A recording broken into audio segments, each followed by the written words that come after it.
Shut up! I just wanted to say hi to. Shut up! Face the wall. Turn around. Turn around.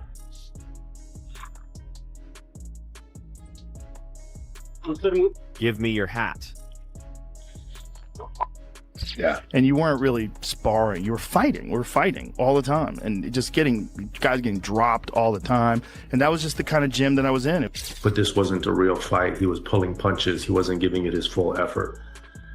So here's the situation that's been absolutely blowing up everywhere. Joe Rogan just went completely off about these Jake Paul arrest rumors regarding supposedly fixed boxing matches, and his reaction has been nothing short of explosive. The podcast king isn't pulling any punches with this warning either. He's been crystal clear that no amount of fame, no massive payday, absolutely nothing justifies putting your actual life in serious jeopardy. We're not talking hypothetical danger here. This is about real physical harm that could happen any moment you step between those ropes. Rogan keeps emphasizing over and over that the risks inside a boxing ring are absolutely brutal and legitimate, never something you can just brush off or pretend won't affect you. Word from multiple combat sports insiders suggests that Rogan is completely convinced Paul needs to take a serious step back and really think hard about what he's doing before he even considers climbing through those ropes again. The bottom line, according to Joe, is simple: chasing clout or cash through these incredibly dangerous bouts, especially when there might be some shady manipulation happening behind the scenes, just isn't worth the potential devastating outcomes that could haunt you forever or end everything completely,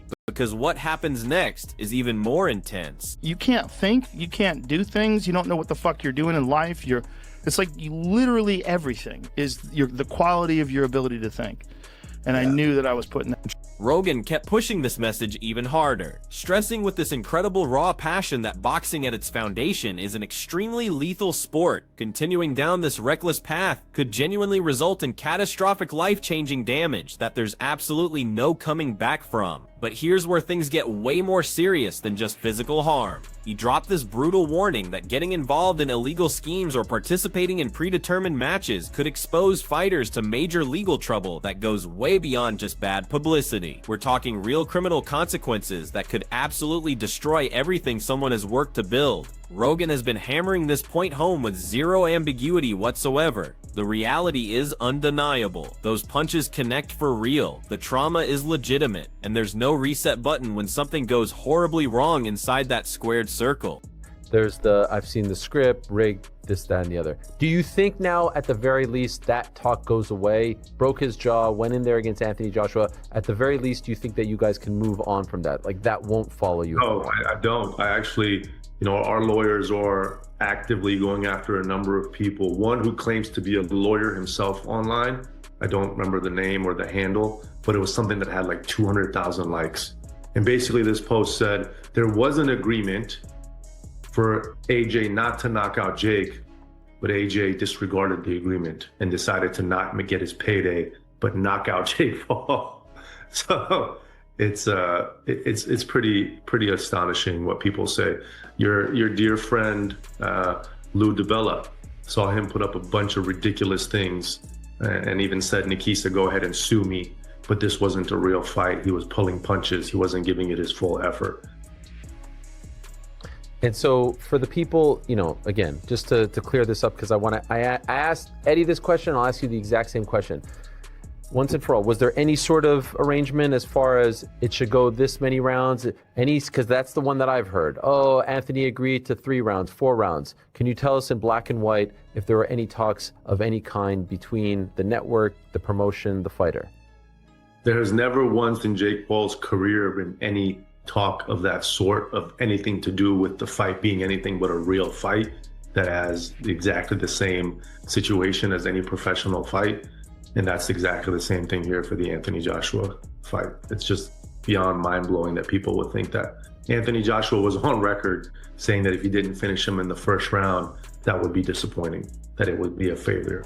The narrative changed as we got closer to fight night and obviously post-fight, and I understand why, but they were pretty adamant it would take max 2 rounds. But wait, because this is where the story takes a major turn. Nakisa Badarian came forward and has officially set the record straight, confirming that Jake Paul and his entire camp participated in absolutely zero misconduct and made no attempts whatsoever to manipulate the fight outcome in any conceivable way. He directly confronted these massive rumors that have been spreading like wildfire all over every social platform. These allegations claiming that his match against Anthony Joshua was somehow fixed or arranged ahead of time. He's declaring them totally baseless and without any foundation in reality. Based on Nakisa's comprehensive response, internet users have been promoting these incredibly shocking theories and these wild conspiracy claims that seem to have exploded beyond all control, including one specific viral post claiming there was some hidden deal for Joshua to avoid knocking Paul out. He went into extensive detail explaining that Joshua competed genuinely, professionally, and aggressively during every single moment, completely ignoring any supposed secret arrangement that these theorists keep promoting. Nakisa stressed with total certainty that Jake prepared intensely, fought with maximum effort, and faced completely genuine danger throughout every second he spent in that ring against a truly elite level competitor. He also clarified that legal measures are currently being pursued against certain people who continue spreading these provably false stories across multiple platforms. For Nakisa, putting out this statement publicly is absolutely essential to defend the well-deserved reputations of Jake and everyone on his team, making it perfectly obvious to supporters, doubters, and everyone watching that this fight was totally authentic and completely unscripted, and any suggestion of a rigged outcome or arranged result is completely groundless and based purely on wild speculation and conspiracy theory. Because here's the thing.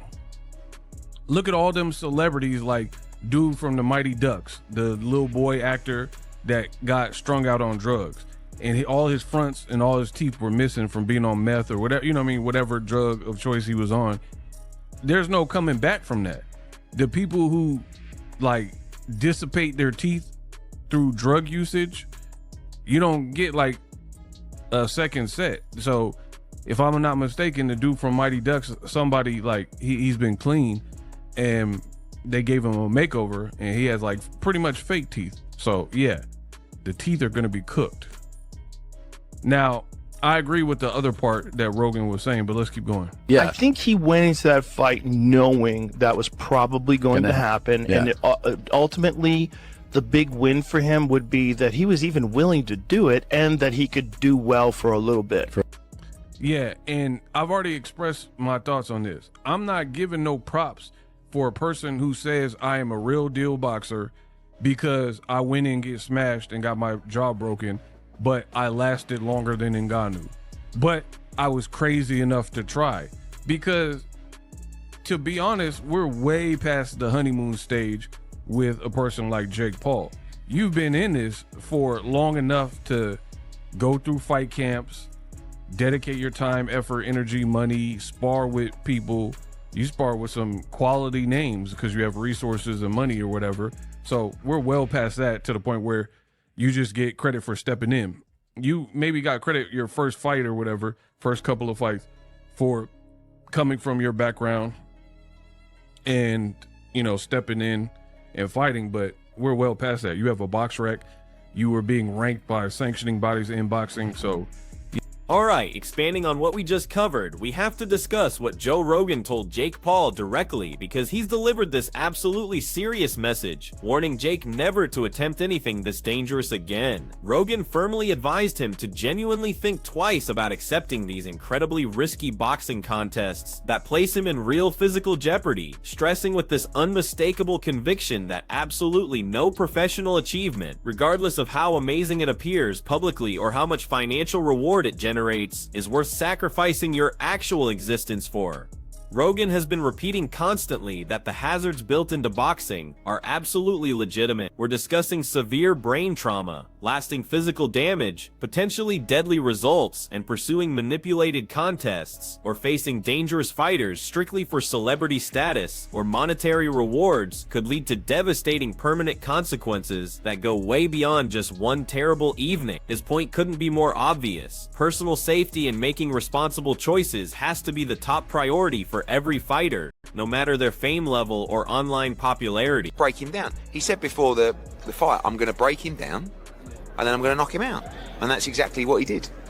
I thought it'd be all over within 3 rounds.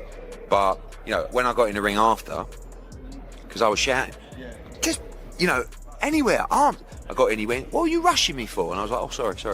So, but like, obviously he knows what he's doing, and actually now quite pleased that we got the rounds, to be honest. Yeah, I saw you said that. Really random, I was on Twitter and I saw Jake Paul's mum said she wants to get in the ring and punch you. She said she doesn't like the smug look on your face. She was promoting her book, so I'm not sure if she wants, you know.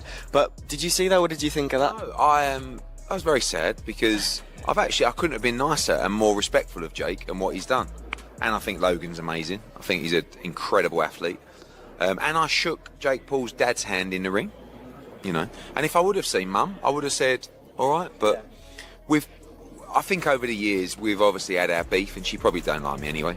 And I am probably a little bit smug. I wasn't smug after the fight because I would have been more smug if it was all over in a round.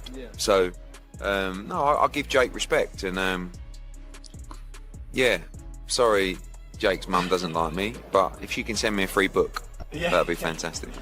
Matthew Stern, however, offered this incredibly insightful and comprehensive breakdown of the Anthony Joshua versus Jake Paul contest, spending considerable time emphasizing the exceptionally strategic preparation and tactical intelligence that influenced every deliberate action throughout that match. He described extensively how the fight unfolded exactly according to a masterfully designed game plan, with Joshua's corner making the conscious choice to emphasize patience and precisely manage intensity instead of launching desperate, uncontrolled attacks that could create unnecessary vulnerability. Their complete strategy from round 1 was to systematically test Jake Paul's capabilities, strategically revealing his limitations and pushing his endurance and physical preparation to the breaking point before unleashing those crushing, definitive blows at precisely the perfect opportunity. Stern stressed that this deliberate, measured approach represents what genuine elite-level boxing truly embodies, where sustained achievement depends critically on self-control, flawless timing sense, and strategic implementation, instead of simply depending on brute force and crossing your fingers. Every single moment of the contest, based on his detailed evaluation, was precisely managed to keep total command of rhythm and ring positioning, while slowly and systematically establishing complete superiority throughout each round. This strategy proves how intelligent planning, preparation, and boxing IQ frequently overcome pure athletic power in determining who wins.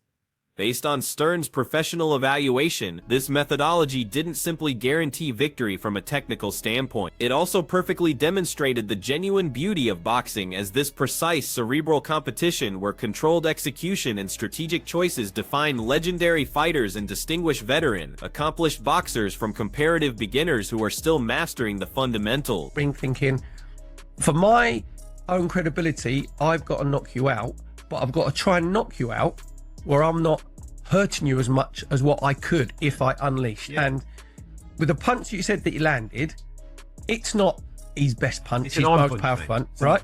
Yep. And he's shattered his jaw in 2 places, right? So Anthony Joshua gets his 70 million, whatever it is.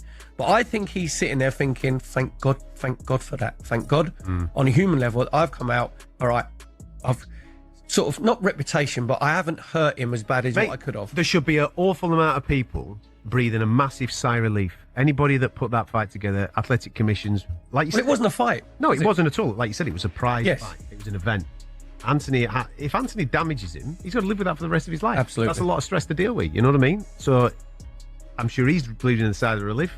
The team that have put him in there, that have negotiated that for him, but the authorities that put that on and commissioned it as a proper boxing match, I've no doubt. Does that go on his... Because yeah, it's a professional boxing. Do you know what? If I was Anthony Joshua, I would be saying I don't want that on my record. But for the credibility of them putting the fight on, they would have said to him, no, we've got to say this. It's been commissioned. It's going to be a proper fight. And I found it. I love my boxing, but I just find the whole thing really, really unedifying. You said about get followers. You mentioned Tommy Fury. Tommy Fury is nowhere near his level of getting like a British title fight or whatever. Nowhere near. So it's basically he's like beat Jake Paul.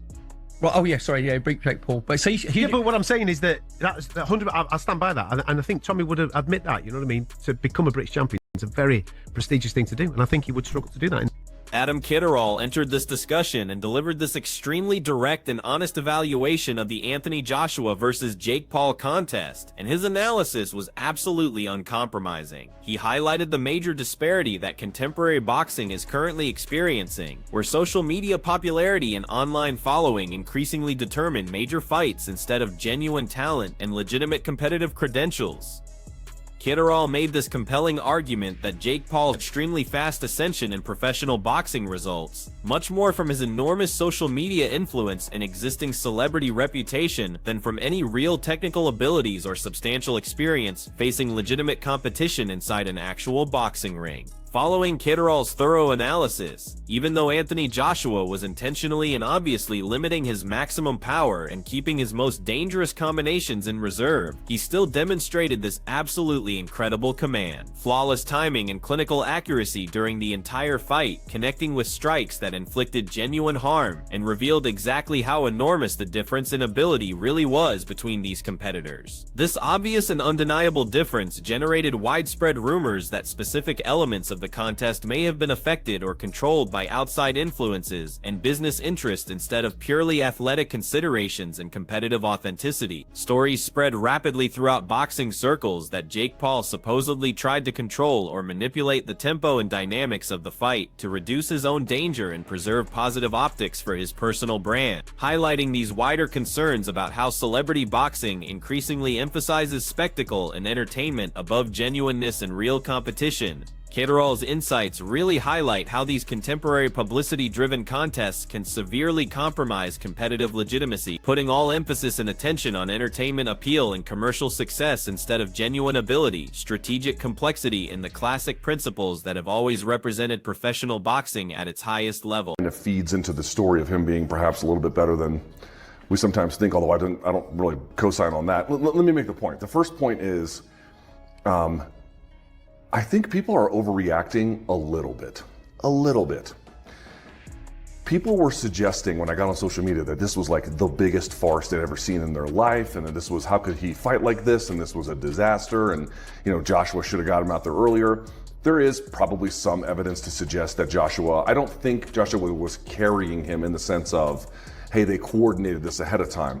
But was Joshua really stepping on the gas? No, I don't think he was really stepping on the gas. There were times I think he clearly pulled his punches, partly because Jake was squirmy and rotating on the outside. Also in part because I think, as I indicated on Friday, he's watching this guy with pretty bad footwork. He was literally tripping over himself, and he realized he just can't keep this up. So there was that. But people were acting like, how could this be? How could this have happened? Guys, on Friday's MK, and then before that, earlier in the week on Submission Radio, they asked me on Submission Radio, how do you think he's going to fight? And I'm like, he's going to run. And they're like, you don't think he's going to clinch? I'm like, okay, he'll clinch at times, but then the rest of the time, he's going to run. What other way was this going to go? What other way? It just wasn't. Jake Paul had a very healthy fear for his life while he was in there, and he was moving as such. He was staying away from him. He was running away. He was trying to get distance. Then he was trying to step in to win this athletic contest, and then he's trying to get out of the way so that he doesn't get hurt again. He was fighting. Then it turns to where he can't stay away anymore. So now he's got to go the other way. He's got to go forward. So now he's clinched him. Now he's dropping down to his knees. He's going below the waist. He's getting to double leg positions. He was fighting. These guys were Jake was fighting for his survival, and you could so see it. You could see this animal who's been caged and is just trying to make it through, not even kill its prey, just make it through. And it was incredible. It was really incredible. So on the back end, some of the comments that I made or that I had heard were so confusing to me. It was a very good competition. I will tell you, it breaks my heart too that Anthony Joshua can't get him out of there in one round. Dave Portnoy had made a comment before the fight. He said, I like Jake. I wish well for Jake. Of course I'm taking Joshua. And then Portnoy made his point. And he said, because I believe in boxing. This isn't if I'm cheering for Jake or if I think that Joshua's more experienced or better. I believe in I believe boxing's real. If boxing is an actual sport, if it is an actual sweet science, then of course a guy that's done it 11 times cannot compete with the Olympic champion. Of course.